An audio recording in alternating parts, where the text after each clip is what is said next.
Hey, good morning, everyone. Welcome to the Ethics Commission meeting. First item on the agenda is roll call. Chair Wallen here, Vice Chair Dufferin. Present. Commissioner Greenwald. Commissioner Greenwald, can you hear us? Here. Okay, all right. Commissioner Oscarson, all right. Yes, I'm here.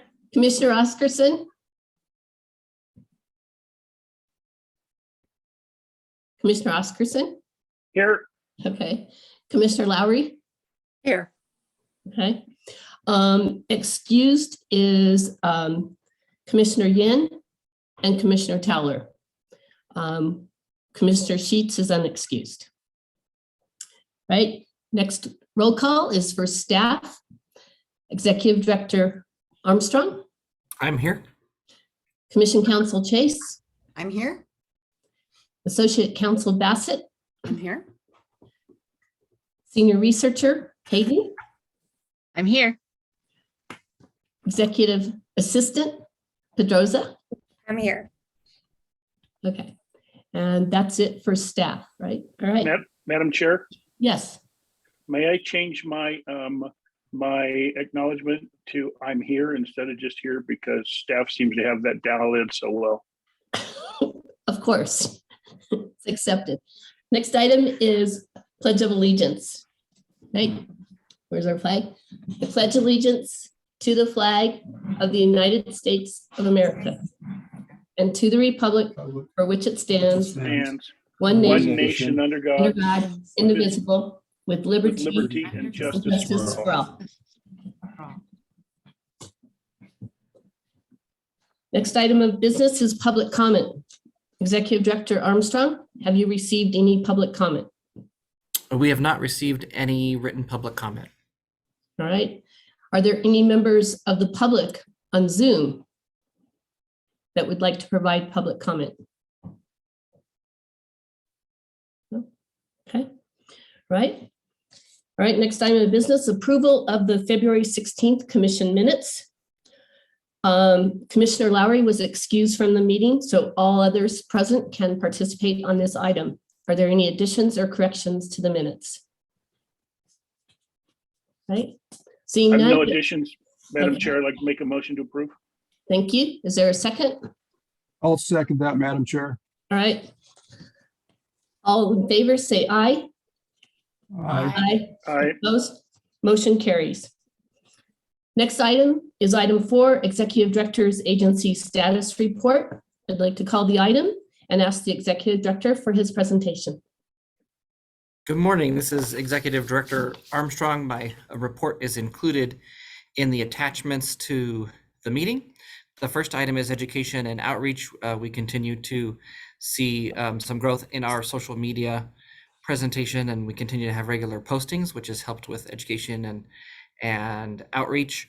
It's also a helpful resource when we do a press release to expand the audience of that press release. So that activity will continue. At the bottom there, you can see we've had some requests for training and technical assistance from University Medical Center, which will occur virtually at the end of March. And then in early April, we headed to Boulder City and Pahrump in Nye County for a training in early April. And then in early May, Carson City has requested a training as well. We've also secured some equipment so that we can do online video recordings. Right, currently we have the one ethics video online that is basically all of ethics in one big video. And so our plan is to actually record smaller segments. And so if somebody has a question about, say, disclosure and abstention, we can point them directly to the video that deals with just disclosure and abstention. If they want to know about jurisdiction, we can point them to that one. So we have the equipment, and we'll be working on recording those throughout April and May to have easy access education for the public. Also included in your packets is the quarterly case log status. So a redacted version is included that has the details of where we are in all of our cases. For my part of the presentation, I think is helpful. When this was submitted, we had 4 cases pending jurisdictional determinations. In the 1 week since we've submitted this, we now have 10 cases pending jurisdictional determination. So we had 6 complaints in the last week. And then we have 3 cases set for the March review panel today. We have 4 cases currently scheduled for adjudicatory hearings. Those are the cases of Ramos, Alford, Blendo, and Lombardo that are now scheduled for adjudicatory hearings. And the full, the redacted report, which is in the materials, is available. So I'll pause there to see if there's any questions about the case log, status report, or education before moving on to the next 2 chunks of the report. Fellow commissioners, questions? Madam Chair, I have a question if possible. Yes, please, Commissioner Oscarson. Mr. Armstrong, do you have anything that you attribute to the increase in, in a short period of time in the complaints? Is it maybe our presence on the web that you're doing such a great job with, or anything else that you might be able to attribute that to? Because if that's going to happen, there's going to be certainly quite a log of cases for you guys to deal through. Yeah, I will say that last week we wanted to focus early March on some of the communications around campaigns since it's campaign filing season. And so last week we had a press release about pitfalls for public officials and employees during campaign season. And without going into the details of the complaints that have been filed, they're certainly related to that. And we got some informal questions too. So I know not only did that press release go out to the press, but we include like the Nevada Association of Counties and public information officers. And just from some email and call traffic, we know that those public information officers sent them out to their county personnel, which is great because we've been getting some kind of just general questions of folks that want to avoid getting into ethics trouble during this campaign season. But so I think part of it is just that general overall presence, but specifically you can link this kind of recent influx in complaints to the press release and outreach we did last week about campaigns. Madam Chair, may I ask another question? Yes, please. So Ross, just curious, is there a way, obviously not now because it's almost all done with filing, but is there a way we could work with the Secretary of State's office and maybe have some kind of information in that packet that the candidates get, that if they have questions, get ahead of that game, get ahead of what's going on? I don't know whether they would do that or not, but there might be an opportunity for there to, to kind of negate some of the things that might or might not happen. Make sure they know they have a resource if they want to get an opinion, those kinds of things. Yeah, I would agree, Commissioner, that reaching out to the Secretary of State's office and developing a relationship, not only on the campaign ethics issue front, but they also maintain good lists of folks who should be completing those acknowledgements. And so I think certainly reaching out over the spring and summer and seeing if that bridge can be built either formally or informally to share that information with each other in a more meaningful way can be helpful on all fronts. And Ross, if you want, I would be happy to come up and we could go meet with the Secretary of State if you like, or a member of her staff, and I'll just plan it around the trip that I'm going to be out, and we can do that. If you're so inclined, if you want to do it by yourself, that's with our staff, that's great too. Yeah, have a good relationship with the Secretary of State. So whatever you want to do, and with your permission, of course, Madam Chair. Yes, of course. That would be fine. Any other questions from the commissioners? Madam Chair, I had a comment, not a question, if I Yes. may. Vice Chair. Thank you. I just wanted to thank the executive director for talked about having these videos that are going to be put out eventually and kind of having them organized by subject matter. I think that's a fantastic idea. And also just to remind who's ever listening that one of our guiding principles to fulfill our mission, number 3, I'm going to read it for the record. We are committed to providing outreach and education to our stakeholders, which is our stakeholders are the public and public officers and employees, to enhance their awareness and understanding of ethics requirements and prohibitions under the Nevada ethics law. So I think having that education piece is crucial to our success of our mission, and updating that video, which I know our last executive director and our staff put that together before she left. And we had asked for that for, many times we had asked for something like that. And it's good to see that you're going to update that and actually make it more accessible by subject matter. I think that's a fantastic idea. So thank you. Right. Anyone else? All right, I just have a couple of questions. What are the dates of those trainings? Because I know that probably Commissioner Oscarson would probably definitely want to attend the night training. I know that he's interested in attending trainings to be able to help do outreach and stuff, and other commissioners as well. Yeah, so the virtual UMC training, which is just a quick 15-minute presentation at their board meeting, is on March 30th. And then Boulder City is on Tuesday, April 5th, and Nye County is Wednesday, April 6th. And that starts at 10. Both of those Okay, start around 10. I get those exact details out to commissioners if they'd like to attend those. okay. And then Commissioner Oscar- Go ahead. And then Carson City is May 3rd in the afternoon, starting at 3 p.m. All right. Commissioner Oscarson, are you going to be around on those dates, or is that when you're going to be gone? I was just checking my schedule. It looks like I will be available. Mr. Armstrong, after the meeting, you and I can connect this week sometime. You can get me the dates and where the locations are. I'll work through the calendar and do everything I can to be there. I might even like to sit in on the virtual one for UMC if that's possible. Yeah, I'm sure we can work that out. Okay. Thank you very much. And I just want to say thank you to the outreach that you're doing and the updating on the training, because like Vice Chair Dufferin said, that's one of our guiding principles, and that's what the commission is about. It's about educating people so they do the right thing and don't get into trouble. And that goes a long ways in keeping the public trust and trust in government. So thank you. Our Executive Director Armstrong, you may continue. Thank you. If there's no other comments. Okay, the next chunk is really about the budget. So our current budget, we're on track to have are appropriately spending all the funds.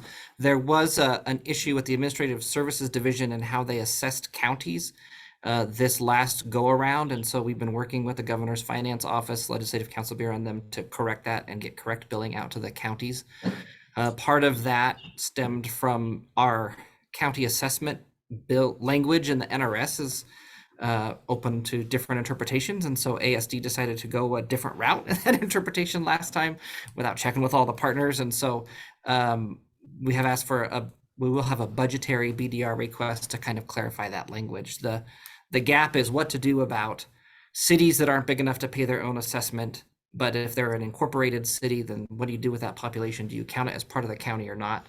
And the statute is, it kind of conflates cities of a certain size all being incorporated. And we know there's incorporated smaller cities. So that will just be on our radar to clean that up. We're getting the billing cleaned up for this go around in a way that was agreed upon by the GFO and the Legislative Council Bureau. And we'll just be working on some cleanup language for next session's budget considerations.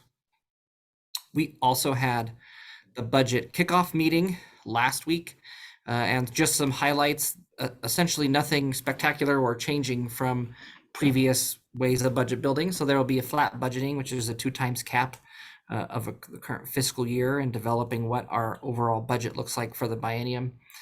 The enhancements they indicated must align with the governor's priorities and will be tested against any strategic plans, and then also must be prioritized. So when we submit any enhancement requests, we will need to have the commission prioritize those requests for consideration. The agency requests for budgetary items are due on September 1st.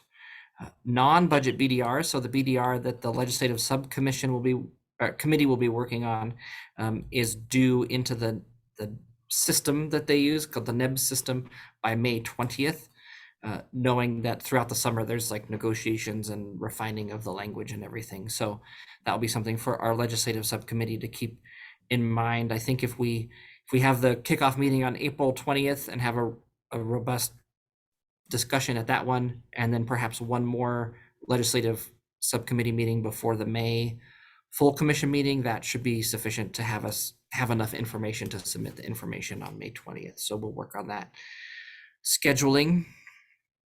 And then commission meeting status, our intent and plan is to have the April 20th Commission meeting in Las Vegas with the legislative subcommittee also that day. And so we'll be working on the travel arrangements for commissioners and staff to be down there for that. As I mentioned, we have 4 adjudicatory hearings currently scheduled. We also have solidified the next panels for going forward. So the next panel group will be Chair Wallen, Commissioner Lowry, and Commissioner Towler. That will serve through April through June of this year. And then we have a plan for the rest now that we know that Chair Wallen and Commissioner Lowry are officially reappointed by the legislature, which is wonderful news. So that concludes my agency operations update, and I'm happy to answer any questions or take any feedback that there may be. Madam Chair, Yes, Commissioner Oscarson. Mr. Armstrong, the information that needs to be to the legislature, is that placeholder information or is that complete language that they need, or are you clear on that yet? I asked our representative at ASD, and they said it needs to be everything, but I want to double confirm that because I think it's the information that needs to go into NEBS, which would be basically, I think, subject matter, what wants to be changed, like the particular chapter or maybe sections that want to be changed. So I'll get some clarity on that more from the Governor's Finance Office and Legislative Council Bureau. I just want to confirm the extent to which the details are needed.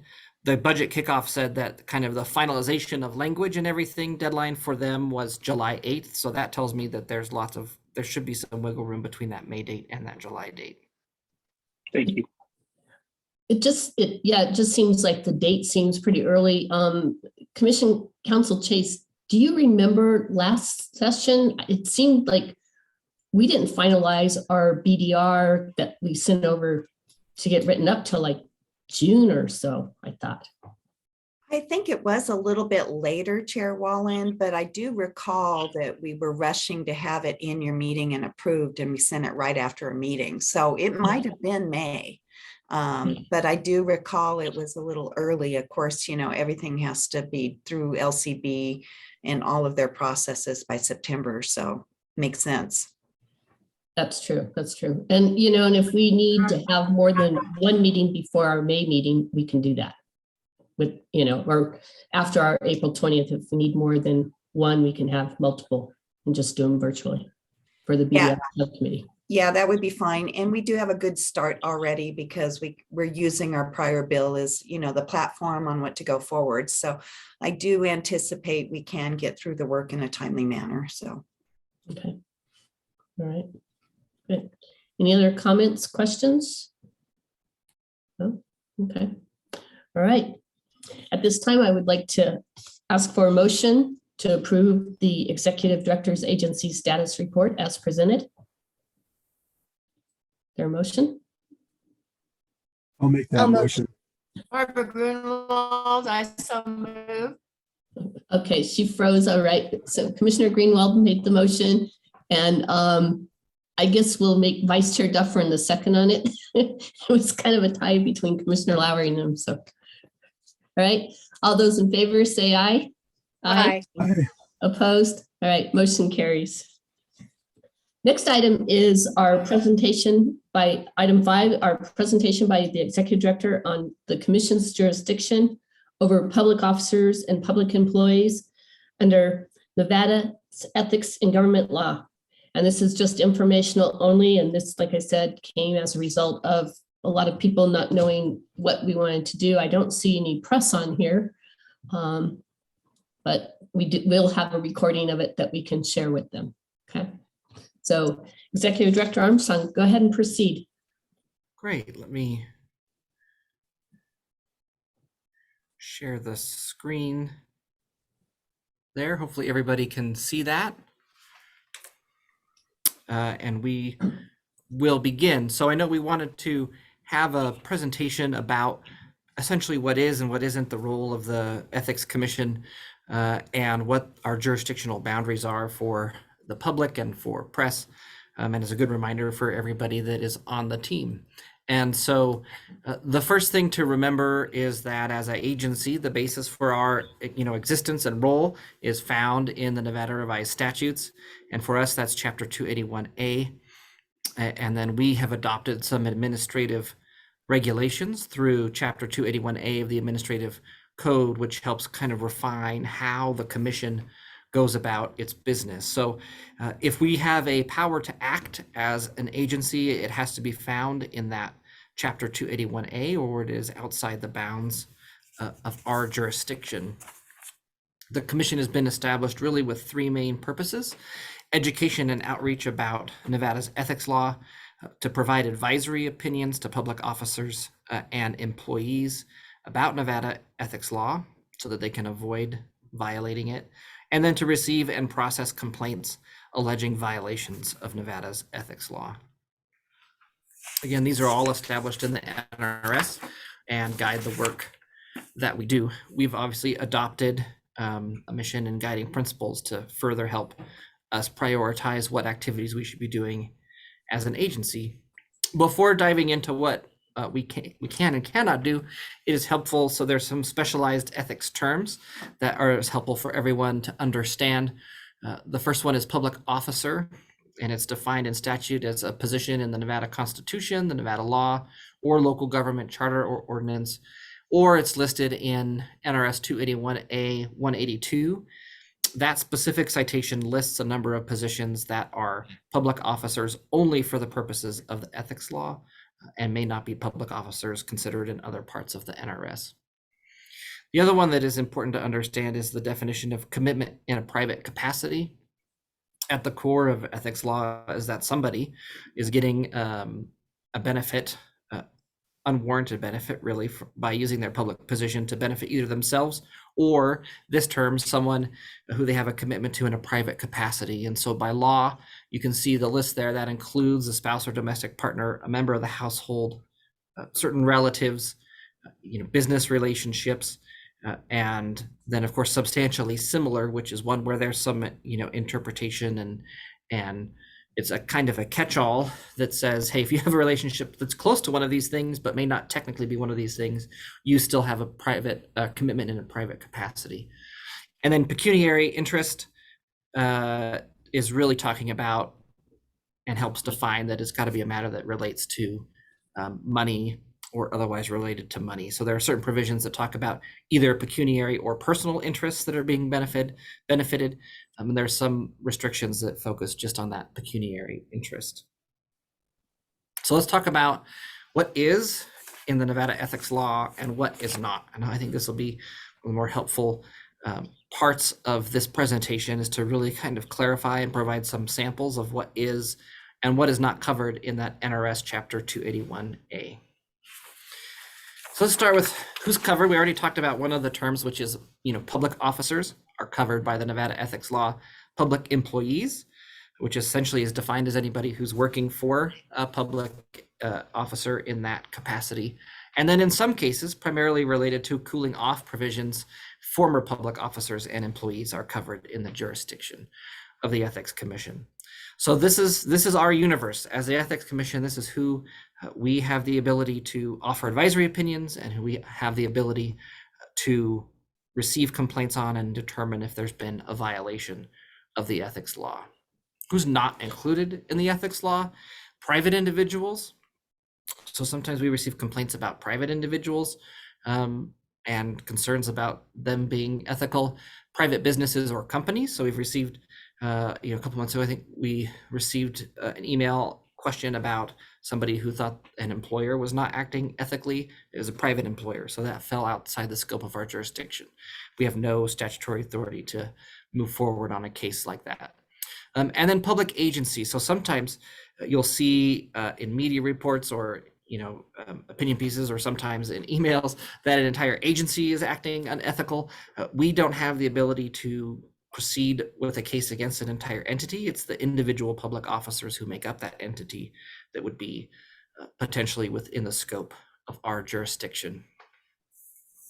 So once you establish whether or not the person who's the subject of the complaint or who's asking for an advisory opinion is within our statutory authority, you have to take a look at the conduct. Is the conduct that is alleged prohibited, or are we allowed to take a look at what that conduct is? So the first thing to remember is that we have a 2-year statute, the statute of limitations. And so if the conduct is more than 2 years old, we are unlikely to be able to move forward on any sort of case or determination.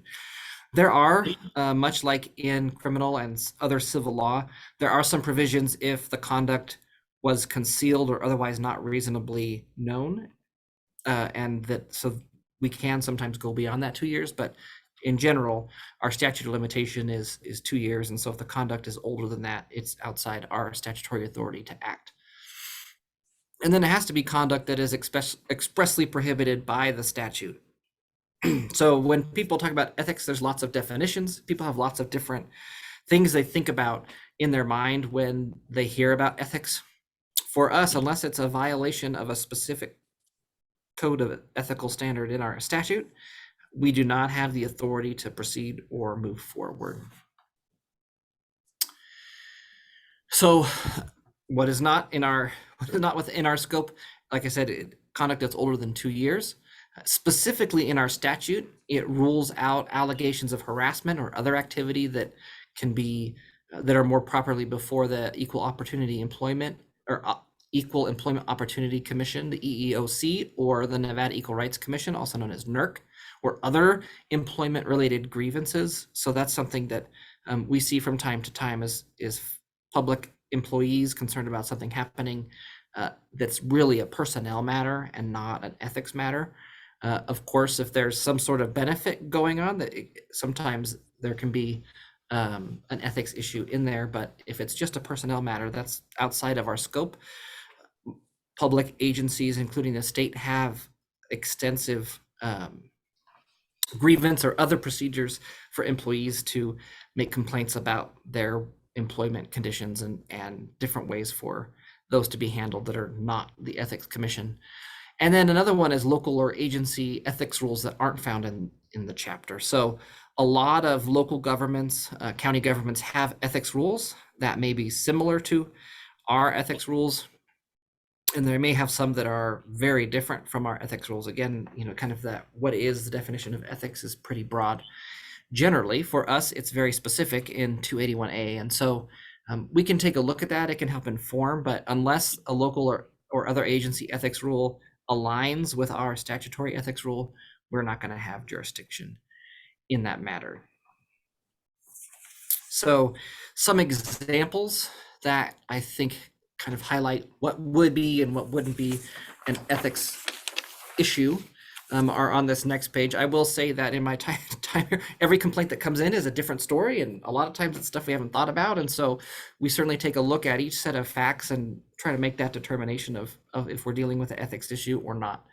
So some examples would be a state employee using their government equipment to operate a private business from their government office, a city council member who fails to disclose and abstain when voting on a matter that financially benefits her wife, or a county employee who gets paid to lobby the county agency he just worked for in violation of the cooling off period. So those are examples of items that would indeed fall in our ethics jurisdiction, because the individuals in those situations are covered in our definition of public employee or officer, and the conduct is listed in 281A. Some examples of fact patterns that we sometimes see that are not ethics commission, we're not empowered by the statute to have jurisdiction over, would include a receptionist at a government office being rude to a citizen at the front desk. That receptionist is covered as a person, as a public employee, but the conduct isn't prohibited by our ethics law. An agency manager sexually harassing a member of his work team. Again, that would still be a person who falls under ethics law, but the conduct is specifically outside of our scope of jurisdiction. And then a city employee violating a city ethics rule that's not found in our statute would be something that we would not be able to proceed on. So these are just some examples. We get some questions from press sometimes asking kind of hypothetical questions, and we always really emphasize that ethics cases are really fact dependent. And so it's hard to give general answers about yes or no, which is why our advisory opinion process is so valuable, because it allows the commission counsel to work with that public employee and officer to understand and get all of the facts that would help make a solid, robust opinion about what the ethics provisions are. one of the things we sometimes we get lots of questions about trying to confirm the existence of an ethics complaint. And so the basic complaint process for everyone to understand is that when we receive a complaint, the first thing we do is make a jurisdictional determination. That determination is heavily reliant on a legal analysis along with the facts. If we determine that there is jurisdiction, then it would move to the point of an investigation and panel determination. If you think of the ethics complaint process like a freeway, there are certain things you have to get onto the on-ramp, which is there has to be that person who's covered and the conduct has to be covered under the statute. So that gets you onto kind of that ethics freeway and past the jurisdictional determination point. At that point, we head towards a panel determination and things really become reliant on facts. The idea is we got to figure out what facts are going on in this case while still applying the law, but the bulk of the work really shifts from the legal analysis to how do these facts line up with what we have. Sometimes the commission says, oh yeah, we do have jurisdiction, and then we do an investigation and the facts just fall apart in terms of being an actual ethical investigation, like ethical violation, right? Well, what was included in the complaint and what we knew at the time turns out to not be what's actually going on, and the case at that point is dismissed. And so, if at the panel determination, there's a determination, there is sufficient evidence to refer the case forward to the full commission for an adjudicatory hearing. It's at that moment, really the panel determination is when the case becomes public. And so I will note it is Sunshine Week, which is a focus on open government. And we have some outreach, social media outreach about, how, we do have lots of confidential items at the Ethics Commission, but at a certain point, certain documents do become public and things are more out in the open. And it's at that panel, after that panel determination point, that it becomes public. And then that final phase is the adjudicatory hearing, which is really about having the commission have the full story in front of them to make a determination. Of course, there are different off-ramps. There's the deferral process, there are stipulations, there are dismissals later on. There are a different number of ways to conclude the case without going to an adjudicatory hearing. But this is really the basics of the complaint process. Finally, when there is a determination that there's been an ethics violation, sometimes folks wonder, what do we have the power to do in response to an ethics violation? And again, that is all focused on what do we have the statutory authority to do in 281. And so the commission is empowered to levy monetary penalties.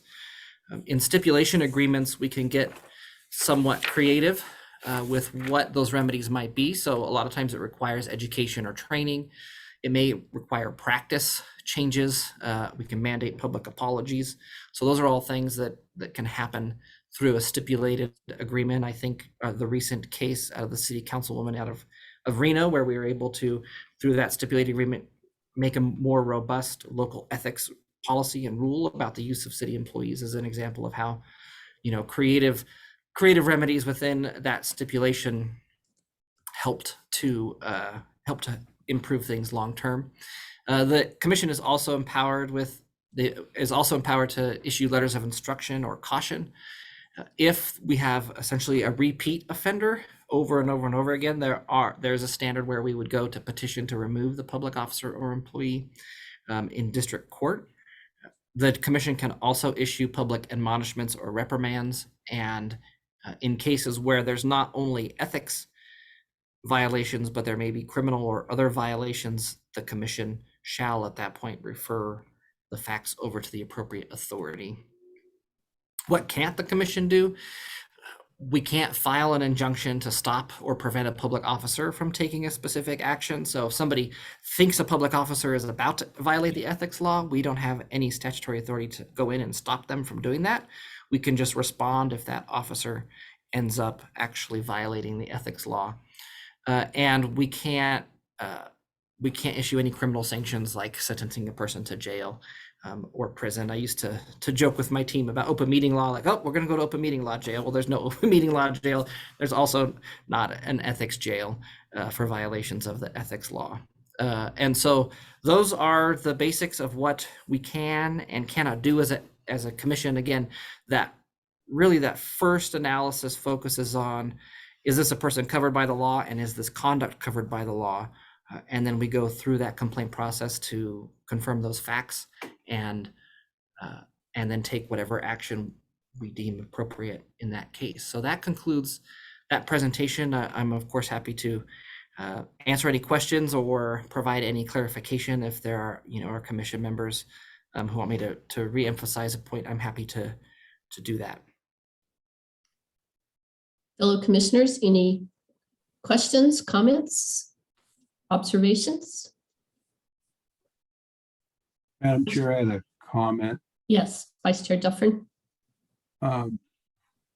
Ross, your point on the slide where we talk about what types of conduct falls under our jurisdiction, I think that you made a good point.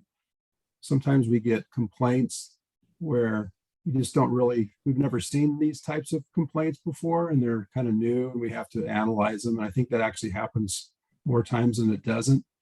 So I think that our staff does a really good job of sifting through the complaints that we get and trying to, we definitely want to hear and we definitely want to look at every single complaint, which we do. I think the public needs to know that that's, our goal once again is to be here to help them and look at every single type of complaint that we get. But there's some of these are kind of oddball things that really don't fall under our jurisdiction. And I think you did a good job explaining what is under our purview and what isn't. So I wanted to thank you for that. But it seems to me we've been getting a lot of oddball type complaints or just complaints that really aren't appropriate for this commission. And I think I just wanted to thank staff for all the work they do and sifting through the ones that actually do come to us, either at a panel or at a full commission meeting. And you guys do a great job. So thank you. Other comments? Madam Chair, Yes, Commissioner Oscarson, we can't see you. there's a reason for that because I'm really ugly. I just want to tell you how much I appreciate Mr. Armstrong's presentation just now. That was thorough, concise, and a way that that I think anyone would be able to understand it. I'd like to see that that portion of this meeting captured and available on the website if somebody really wanted to see what the Ethics Commission does, if that would be appropriate. It was as a concise a piece of information and documentation I've ever seen on the Ethics Commission from what I've seen in my my 10 years of public office. So thank you, Russ, very much. Thank you, and we'll certainly do that. We can edit the meeting so that it's just the presentation. Also included in the packet is an ethics quick reference guide. And so that was developed as a resource as well. Sometimes we get asked, hey, can you give like a quick 10-minute rundown of the Ethics Commission? Or can you just send us some information that helps explain it? So that quick reference guide is now on our resources page on the website for the public. If we have somebody who is trying to figure out if their issue really falls within the ethics jurisdiction. So that is on the resources page of our website. There's also an ADA version because they're tables. I like tables. I'm more a visual person, but it's not good if we have someone who's visually impaired and using software that is reading a document. Tables are a little bit bulky. So there's an ADA version that doesn't have tables and just has the content in a Word version so that if they're using a software that reads documents to them, it's easy for them to access as well. So again, both of those are now on our resources portion of the website. Madam Chair, I apologize. I should have asked you if that would be appropriate. So that would be my request. Yes, well, I was going to ask the same thing, so you're reading my mind. Let's see. Okay, all right. We just had a comment from one of the public here that I will share with you here. As a student at UNLV in the MPA program, I wish that every state had the same information. Well done, Mr. Armstrong. So thank you for that comment. Appreciate it. I too thought it was very succinct. It's something that this has evolved because of, we've had things in the press. We had the public letter for UNLV to investigate. And I will say this, Mr. Armstrong developed the piece, the little quick reference guide for our meeting that we had with the individuals that sent that public letter a couple weeks ago. And so I just think that this is great. We're getting our information out there. It's succinct. It's great. So keep up the good work. And thank you to all the staff that I know helped them on this project as well. So it was a team effort. We know that. So thank you. Right. No other comments? Then we will close this item and open it up to commissioner comments. Are there any comments from my fellow commissioners? No? Madam Chair, I have a couple comments. Yes, please. My first comments are, I want to thank Commissioner Lowry and you, Madam Chair, for reapplying for another term. I'm happy that that got approved. You guys have both done a very good job during your first terms. And I really appreciate working with you on this commission. You guys participate at all the meetings and you show up and you do the work that needs to be done. And I really appreciate that. Also, Commissioner Wallen, you've done a really good job as our chair, and I want to thank you for that. You've led this commission since you've become chair to a place where I think we've all wanted to get to. And I know we have a lot of work to do, but I want to thank you for having the desire and the drive to continue on doing, hopefully accomplishing some of our goals. The other comment I have is just a comment in preparation for our legislative subcommittee next month.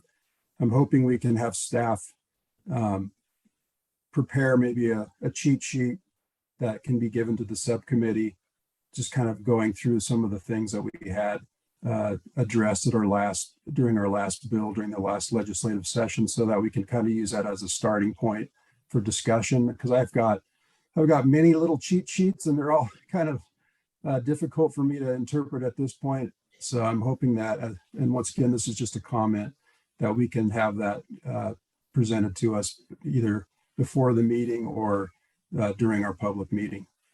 Those are my comments, and thank you. Right. Any other comments? Madam Chair, Yes, Commissioner Oscarson. I just want to expound on something you said. When we recognize Mr. Armstrong for the good work he does, it doesn't happen without a great team of people. It doesn't happen without great legal counsel and great administrative folks and investigative folks and all those kinds of things that are doing the great work and the many times very difficult work to get to the places we get. So I'm very appreciative of everything everybody does, and want staff to know that, and want the public to know, more importantly, that this is a great group of people that truly care about what they do. Any other comments?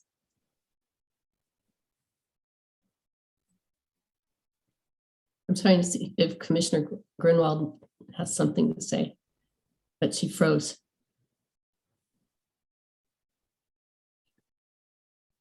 Okay, all right. Then I have some comments, all right. About last month, I spoke to the UNLV class that one of these students was attending. And when I was going through who can file a complaint, and one of the things is, I said an incarcerated person cannot file a complaint. And one of the students asked the question and said, well, why not? And I really didn't have an answer for him, all right? And so I would like to go and put that on our next agenda to talk about how the legislation came about that an incarcerated person cannot file a complaint, and do these incarcerated people have other avenues to file complaints if something is being done improperly?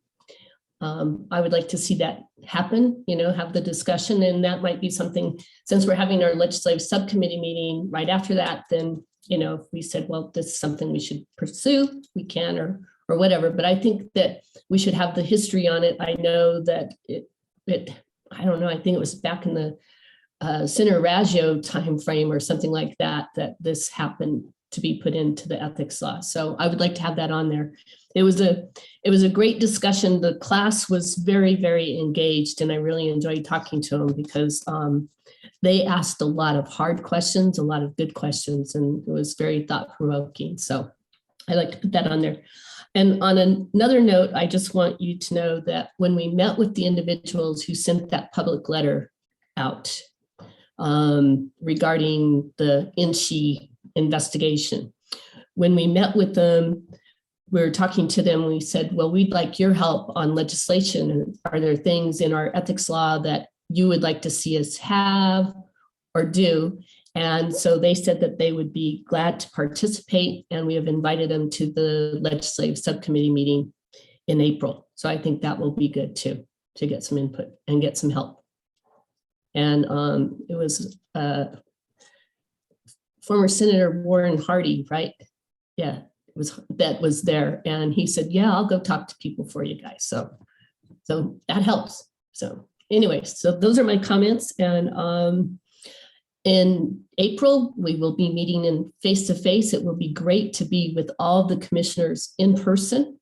And this will be the first time that we will have been in person since February of 2020 with the full commission. So that'll be great. So let's keep our fingers crossed that we don't take a turn for the worst. Right? With that being, if there's no other commissioner comments, then I will open it up to public comment and ask the public if they would like to share any public comment. Executive Director, have you received any public comments since we started? We have not received any public comments via email since we started. Okay. And Executive Director Perdoza, is there anyone in the public wishing to comment on Zoom? It does not look like we have any public comments on Zoom. All right. Well, if there's no public comment, then at this time, I would like to entertain a motion to adjourn. Madam Chair, as much as I hate to do it, and I'll miss seeing you all, I make a motion to adjourn. Okay. And it looks like Commissioner Greenwald is seconding it. I saw her hand go up. So, all right, great. That way I can get back to tax season. All right, all those in favor? Wait, I have a, Oh, go ahead. Commissioner I'm Greenwald. sorry, before adjourning, when does our panel meet? Oh, Vice President Dufferin? Yeah, it's 10:17 now. I'd like to meet at 10:30 if we could. Perfect. and the Thank you. members are Vice Chair Dufferin, Commissioner Greenwald, and Commissioner Sheets. So, right. Thank you all. Oh, we didn't vote to adjourn. All those in favor to adjourn, say aye. Aye. All right. Opposed? All right, motion carries. Meeting's adjourned, and I'll see all of you guys on April 20th. Bye. All right, bye, Thank you. everybody. Bye-bye. Bye.